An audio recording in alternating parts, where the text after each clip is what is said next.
Magandang gabi mga kapuso. Ako po ang inyong Kuya Kim na magbibigay sa inyo ng trivia sa likod ng mga trending na balita. Kumusta ang gising nyo nito makalakalipas na araw? Malamig din ba? Paano na lang kaya ang mga taga Cordillera? Lalo't ang ilang bahagi ngayon doon nabalot ng frost o andap. Hindi lang ang iconic Sea of Clouds na Mount Pulag ang sumalubong sa mga hiker na umakyat sa pinakamataas na bundok sa Luzon nito mga nakaraang araw. Pati na ang halos namuti nitong grassland na nababalot ng yelo. Tinamaan kasi ito ng frost o kung tawagin, andap. At hindi lang daw Mount Pulag ang nakaranas nito. Ang isa sa 4 na mystical lakes ng Kabayan Benguet, ang Insolos Lake, nabalot din ng frost. Na-experience po namin na talagang lumamig masyado at saka yung mga tubig, talagang hindi mo siya mahawakan. Kahit po nagpo-cross dito sa amin, tuloy po talaga yung pagtutour guide po namin. Sa bayan naman ng Atok, mga pananim ng magsasaka ang tinamaan ng andap. Pero bakit nga ba nabalot ng andap ang ilang bahagi ng Cordillera?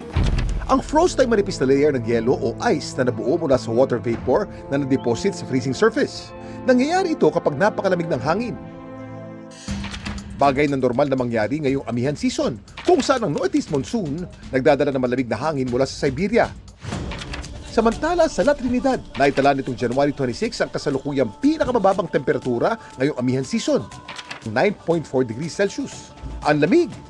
Pero alam niyo ba kung saan at kailan naitala ang pinakamalamig na temperatura sa Pilipinas? Kuya Kim, ano na?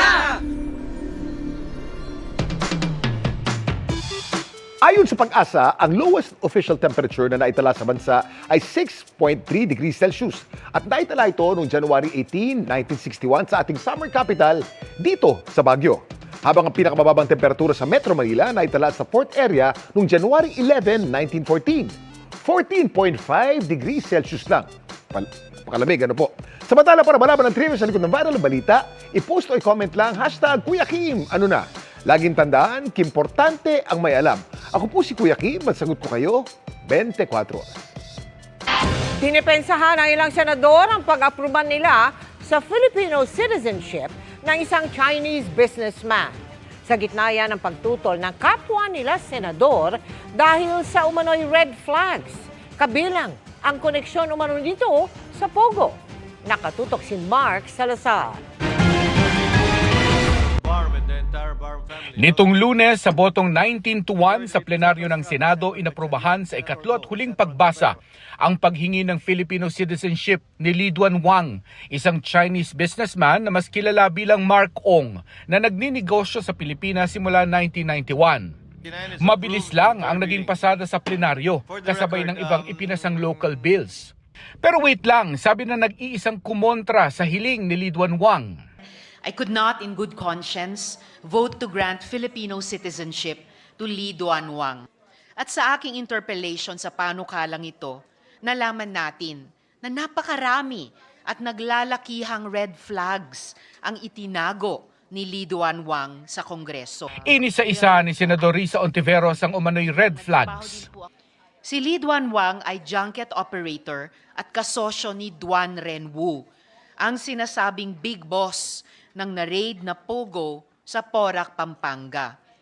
Ang negosyo niya ay nasa parehong building ng negosyo ni Shi Zhejiang, isang self-confessed Chinese spy. Konektado siya sa Philippine Xinjiang UC Association, na sinasabing parte ng United Front Work ng Communist Party of China. At sa mga opisyal na dokumento sa SEC, nagsinungaling siya at nagpresenta bilang Pilipinong si Mark Koong. Sabi ni Ontiveros, hindi niya hinahatulan si Li Duanwang, pero sa rami raw ng red flags, hindi siya dapat agad-agad gawaran ng Filipino citizenship. Sabi ni Senador Sherwin Gatchalian nang marinig niya ang mga umano'y red flag, humingi siya ng dagdag na requirement kay Wang bago umuo sa citizenship bill nito. In order naman lahat, no? Lahat ng required documents, no? Sinubmit doon. Humingi sila ng requirements from the NICA, from the National Intelligence Coordinating Council. May mga certification naman itong 3 ehensya na wala silang nakikitang hindi maganda at walang negative reports. Wala umanong konkretong ebidensyang mag-uugnay kay Li Duanwang sa Pogo. Sa normal na proseso, ipinipetisyon sa korte ang naturalization o proseso para maging Filipino citizen ang isang dayuhan. Pero may mga sikat na dayuhan na ring nabigyan ng Filipino citizenship sa pamamagitan ng batas na ipinasa ng Kamara at Senado tulad ng ilang basketbolista at isang Canadian vlogger. Sa kanilang citizenship bill, nakasaad ang mahalagang kontribusyon daw sa ating lipunan. Kaya tinanong si Gatchalian kung anong espesyal kay Lee Duan Wang. Hindi naman yung contribution mo yung talagang earth-shaking contribution. May-ari siya ng school, isang maliit na private school in Cagayan de Oro. At matagal na siya, dito siya pinanganak. No? Kasi sa atin, kung ang parents mo Chinese, kahit pinanganak ka dito, Chinese ka pa rin. No? So, dahil sa tagal niya dito, marunong niya siya mag-Bisaya, matagal na siyang nagnenegosyo dito. So, wala naman derogatory reports tungkol sa kanya. Walang issue of moral turpitude. Sa profiling ng Presidential Anti-Organized Crime Commission o PAOC, na isa sa mga basehan naman ni Senador J.V. Ejercito, nakasaad aniyang matagal na sa Pilipinas si Wang at dito na nag-aaral ang mga anak. Aktibong miyembro rin aniya ito ng Chinese Chamber of Commerce at Filipino-Chinese Chamber of Commerce. Kinukuha pa ng GMA Integrated News ang panig ni Lee Duan Wang tungkol sa isyung ito. Para sa GMA Integrated News, Mark Salazar, nakatutok 24 oras. Buhay na buhay ngayong Chinese New Year. Ang itinuturing na pinakamatandang Chinatown sa buong mundo, ang Binondo. Marami ang dumayo para makisaya sa mga aktibidad at tumikim at mamili ng mga pampaswerte ngayong Year of the Wooden Snake. At nakatutok doon live si Maris Umali. Maris! Kyung Hiwat Shai Vicky, yan po ang pagbate ng kasaganahan at kaunlaran para sa lahat. Ngayon pinagdiriwang natin ang Chinese New Year.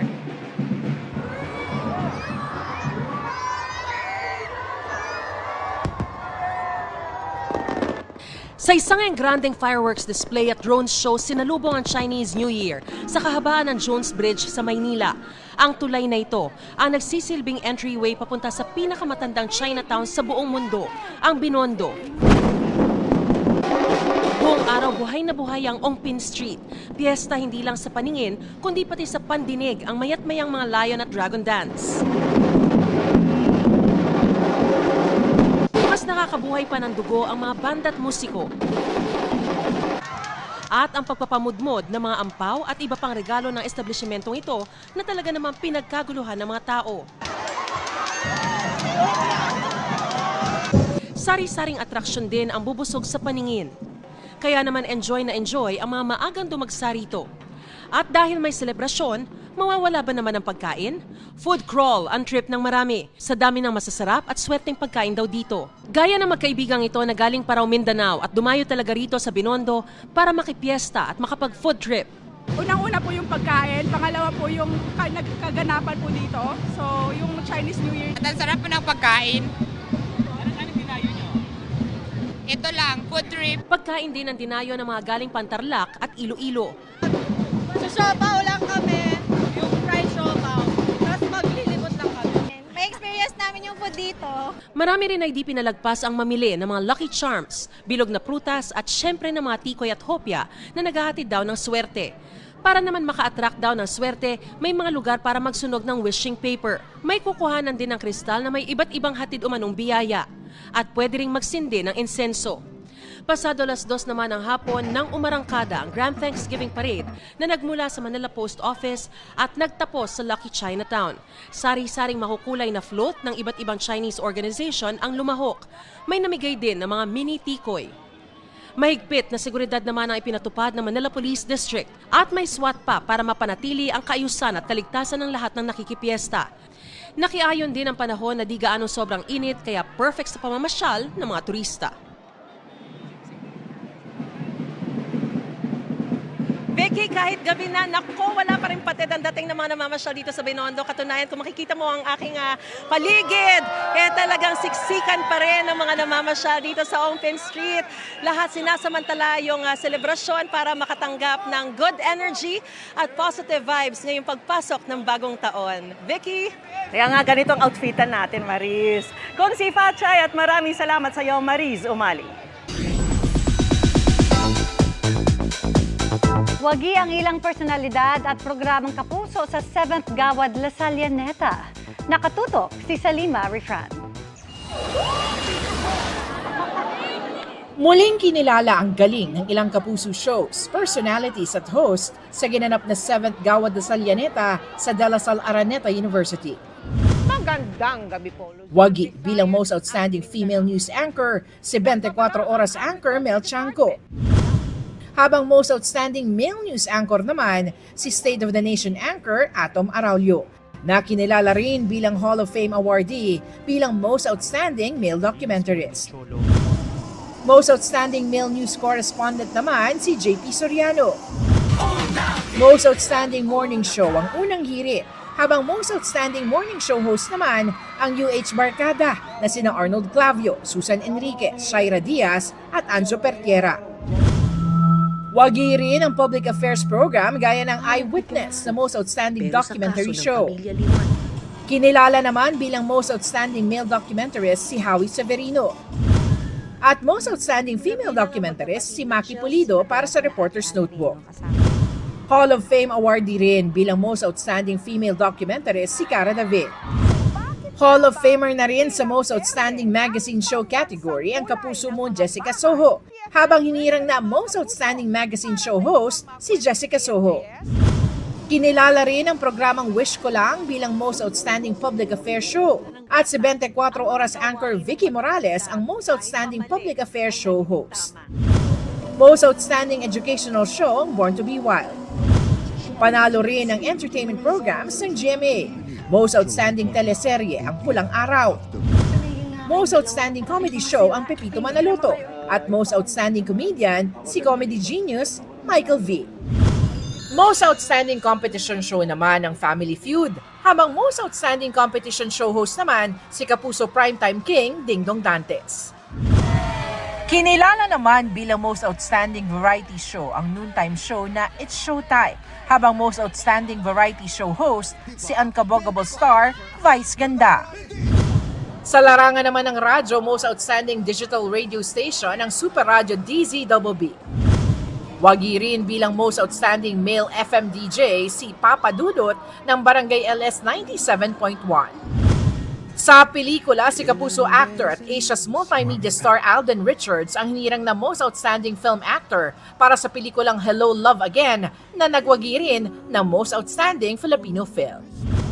Kinilala rin bilang most outstanding brand endorser si Kapuso global fashion icon Heart Evangelista.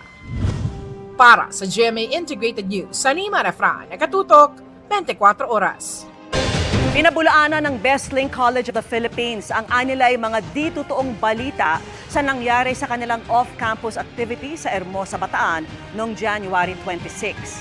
Anila gawa-gawa lang at hindi totoong nangyari ang mga naglipa na online na gusto umanong sirain ang imahe ng paaralan. Dagdag nito, bukas sila sa independent fact-finding investigation na maaari nilang gawin ng munisipyo ng Hermosa, Bataan. Nag-viral kamakailan sa social media ang daing ng ilang magulang at estudyante kaugnay sa paglalakad umano ng ilang kilometro ng mga estudyante sa madilim na highway. Kwento naman ng ilang nakausap ng GMA Integrated News, hinahanap ng mga estudyante ang bus na sasakyan nila pabalik sa Quezon City dahil sa ibang barangay pumarada. Dahil sa pagod at uhaw sa halos 4 na oras na paglalakad, may mga estudyante rin umanong hinimatay. Sabi ng paaralan, bagaman may mga di umano inaasahang pangyayari, ginagawa nito ang lahat para matukoy ang pinagmulan ng hindi pagkakaintindihan. Humingi rin sila ng paumanhin sa mga estudyante at kanilang mga magulang, gayon din sa mga taga-Bataan na naapektuhan. Kinwestiyon ngayon ang AI chatbot na DeepSeek na inilunsad ng isang Chinese na kumpanya. Kaugnay yan sa kung patas o tama ba ang mga sagot nito, lalo na sa mga isyong kontrobersyal para sa China tulad ng West Philippine Sea. Nakatutok si Rafi Tima. Nitong mga nakarang araw, usap-usapan ang paglulunsad ng Chinese company na DeepSeek ng kanilang open source multimodal AI. Dinevelop at gumagana raw ito gamit ang mas konting computer chips sa mas murang halaga kumpara sa mas kilala at malalaking companies tulad ng OpenAI na gumawa ng app na ChatGPT.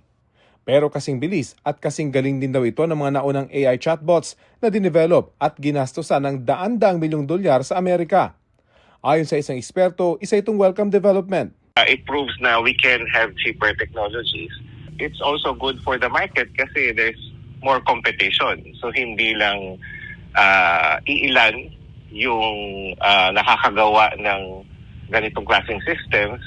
Pero ngayon, may ilang kumukwestiyon, tama at patas bang sagot ng DeepSeek, lalo na pagdating sa mga isyong kontrobersyal para sa China? Kinumpara namin ang sagot ng DeepSeek sa mas kilalang ChatGPT pagdating sa issue ng West Philippine Sea. Diretsahan ang sagot ng ChatGPT. Legally, ang West Philippine Sea, pag-aari daw ng Pilipinas. Pero ang DeepSeek sinabing mas malakas ang legal claim ng Pilipinas pero China pa rin daw ang may de facto control dahil sa assertive tactics nito. Sunod naming tinanong kung tutulig sa inya si Chinese President Xi Jinping. Sagot ng DeepSeek, hindi pa raw niya alam paano sasagutin ang tanong. Mas mainam na raw pag-usapan ng math, coding at logic problems. Pero marami siyang sagot sa kaparehong katanungan para kay US President Donald Trump. Pinuno rin ng ibang eksperto sa ibang bansa ang sagot ng DeepSeek tungkol sa ilang personalidad na kritiko ng China. Sa videong ito, tinanong ang DeepSeek app kung sino si Ai Weiwei. Nung una, nagbigay ito ng mahabang sagot tungkol sa Chinese artist na nakulong dahil sa pagbatiko sa China. Pero makalipas ang ilang saglit, nawala ang sagot at napalitan ng tugon na, let's talk about something else. Ganito rin ang nangyari ng tanungin ito tungkol sa kung sino ang Dalai Lama, ang Tibetan religious leader na na-exile dahil sa pagsusulong ng kalayaan ng Tibet mula sa China. Yung quality ng kung ano yung sinasagot niya, depende na sa sa amount of information na pinag-aralan niya, yung training data, and yung sources noon, and kung sino yung gumawa ng mga sources na yun. Batid naman ng mga eksperto, hindi perpekto ang AI. Nagkakamali rin ito at nagkakaroon ito ng tinatawag na hallucination, ang tawag sa mga minsay imbentong sagot ng AI chatbots. Kaya mahalaga raw na malaman, ano ba ang training data na ginamit para matuto ang DeepSeek. Ang Department of Information and Communications Technology o DICT may agam-agam. Kung ang ginagamit niyang dataset is blatantly biased, for example, tells us that the West Philippine Sea is theirs, regardless of whether that is a claim that is internationally accepted or not. Diba? It's so na-poison yung dataset. Ito yung dangerous use of AI.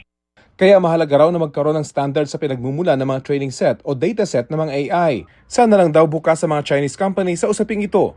Sa huli, nasa tao pa rin daw na gumagamit ng AI na kasalalay para mapakinabangan ang kagandahan ng teknolohiyang ito. AI is just a tool, Rafi, so it can be used for misinformation, it can also be used for good. Para sa GMA Integrated News, Rafi Tima nakatutok, 24 oras. Kanya-kanyang diskarte ang ilan nating kapuso para ma-enjoy ang lamig ng panahon ngayong peak o kasagsagan ng amihan season. Ang tanong, hanggang kailan naman kaya natin ito mararamdaman? Nakatutok si Bernadette Reyes. Sariwang hangin na may makapigil hiningang tanawin. Yan ang dinarayo sa Tanay Rizal dahil sa pamoso nitong sea of clouds at overlooking. Pero higit pa riyan, perfect din sa mga nakakamping dito ang malamig na klima. Ngayong araw nga, 18.6 degrees Celsius ang naitala ritong temperatura. Pangwalo ito sa top 10 na nakapagtala ng lowest temperature sa bansa ngayong araw. Sobrang lamig, grabe. Ewan ko kung anong meron sa January pero malamig talaga ngayon. Kaya ang sarap pumunta sa Tanay. Medyo mahamog, yes. Pero definitely yung pinupuntahan dito hindi lang yung mga roads, yung mga scenery, but also the weather talaga. Kilalang pasyalan ng mga nagmomotor at mga nagbibisikleta itong Marilake sa Tanay Rizal. Bukod kasi sa magandang tanawin dito, malamig din ang panahon. Tanghaling tapat pero nagkakapupo kayo. Yun nga, malamig kasi ang klima ngayon dito sa Tanay, lalo na yung mga rainforest. Medyo umaambon-ambon, kaya masarap magkape. Pero mainitin yung katawan kasi galing ka sa lamig. Bukod sa Tanay, sagad sa buto rin ng lamig sa Baguio na nakapagtala ng 11.8 degrees Celsius kahapon. Pinakamababang temperatura yan sa lungsod ngayong amihan season. Damang-dama ng bad weather sa Metro Manila. Kahapon, pinakamababang temperaturang naitala sa Science Garden sa Quezon City ang 20.4 degrees. Pero mas mababa ang sa La Trinidad Benguet na 9.6 degrees Celsius. Hindi gaanong nalalayo sa 9.4 degrees Celsius noong linggo. We're expecting na posible pa rin tayong makaranas ng mga paglamig ng panahon by second week hanggang sa third week of February po. Posible pang may magkaroon ng surge doon, so pwedeng mas bumaba pa yung temperatura. Pero hindi lahat nag-e-enjoy sa malamig, kaya para maprotektahan ang sarili, mahalagang magbaon ng mga panangga sa lamig. Ako kasi lamigin ako, so kailangan ko talagang magdala ng maraming pampatong, mga socks, jacket, everything. Kaya yun. Tapos yung mga gagamitin for camping. Meron kaming baon ng mga lutuan, talagang yun yung importante. Yung sa pagpapakulo or what, may dala lang kaming kalan and then mga kitchen equipment. Para sa GMA Integrated News, Bernadette Reyes, nakatutok 24 oras.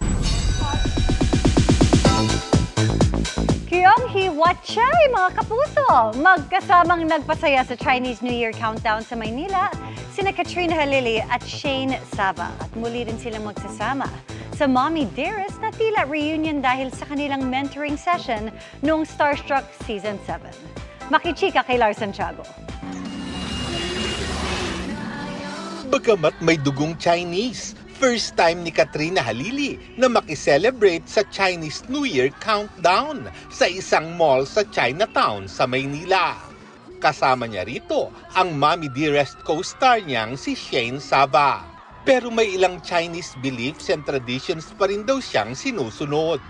Minsan bumibili din ako. Yung mga fruits yan, bumibili ako. Tapos yung mga charms and crystals, syempre, nagsusuot din tayo niyan.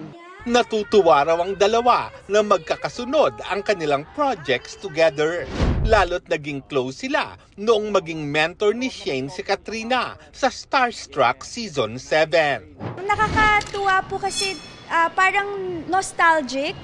Yung mga, dati siya po yung nagturo sa akin kung ano yung mga sequences, kung ano yung breakdown, ganun. So, ang dami ko pong natutunan sa kanya. Although ako po yung mentor niya nung Starstruck, syempre hindi ko naman napanood yung mga ginawa niya after Starstruck. Pero nung nakasama ko po siya, nagulat ako kasi sobrang ang galing. Sabi ko, ang galing ng batang to.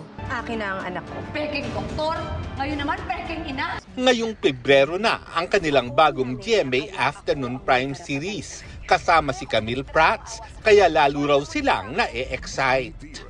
Asahan po nila sobrang drama, tapos syempre asahan po nila kasi si Camille Prats, first time po niya magkokontrabida dito. Excited ako kasi panibagong Camille yung makikita nila. Actually, pag kaming dalawa nag-i-eksena, tatawa ako kaming dalawa kasi parang iniisip ko, ba't di tayo magpalit? Ba't di tayo mag-switch? So, kakaiba.